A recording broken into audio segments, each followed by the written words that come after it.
Doctor Mohan Yadav मुख्यमंत्री जी के द्वारा एक वीडियो जारी किया गया था। उन्होंने कहा था किसानों की सर्वे की जाए और सभी जिले के कलेक्टरों को निर्देशित किया गया था। क्या कहना चाहेंगे इस संबंध में?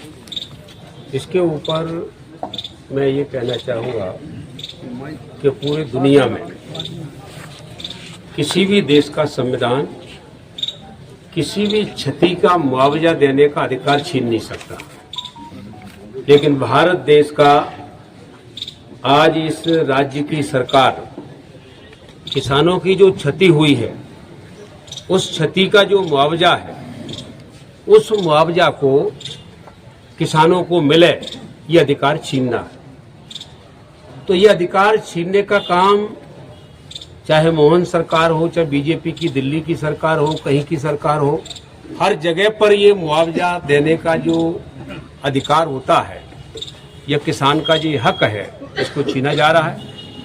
और मैं ये कहना चाहूँगा कि हम लोगों ने जाकर के सर्वे खुद किया, कोई तो फसल 90% नष्ट हुई है और 50-60% से कम कोई फसल नहीं, ऊपर ही नष्ट हुई। अब उसको 24 इसलिए बता रहे हैं कि 24 पे मुआवजा देना ही नहीं, तो इसलिए यही नहीं, और सरकार की बदनीयती ये भी है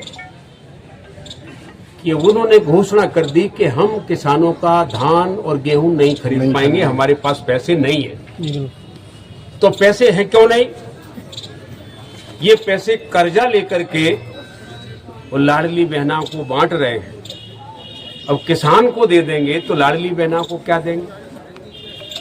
तो जब सरकार माननीय दिग्विजय सिंह जी की थी तब 40,000 करोड़ का कर्जा था।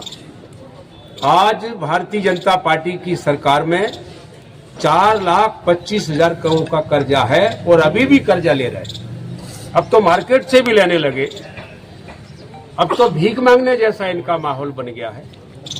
तो हम ये कहना चाहेंगे कि भारतीय जनता पार्टी किसानों का कहीं से भला नहीं चाहती है, गुमराह करती है, और कांग्रेस पार्टी ये लड़ाई लड़ेगी। हम लोग विधानसभा में जब उनसे सवाल करते हैं तो सरकार और मंत्री भागते नजर आते हैं। हम ये कह रहे हैं, आप कब तक भागेंगे? हमारे सवाल का जवाब दीजिए।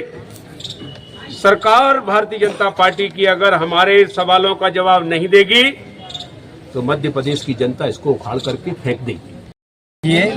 ये आंदोलन अभी 4 तारीख को भी हमारे पूर्व विधायक घनश्याम सिंह जी ने यहाँ पे एडीएम साहब को ज्ञापन दिया था, 7 दिन का टाइम दिया था, लेकिन उन्होंने इस पे जाने गंभीरता नहीं ली या सर्वे ढंग से खेत बाई खेत जाकर नहीं करवाया। क्या पटवारियों ने चूक कर दी कि ये 24% बता रहे हैं। इसको लेकर आज हम इनको पुनः स्मरण पत्र दे रहे हैं, ज्ञापन दे रहे हैं। नहीं तो अगला हमारा 19 तारीख को दतिया कलेक्टर का घेराव करेंगे, और कलेक्टर का ही नहीं पूरे प्रशासनों का तीनों तहसील में एडीएम के सहित कलेक्टर और एसडीएम के सबके पुतला दहन करेंगे अगर सही आकलन और किसानों का अगर मुआवजा नहीं दिलाया गया।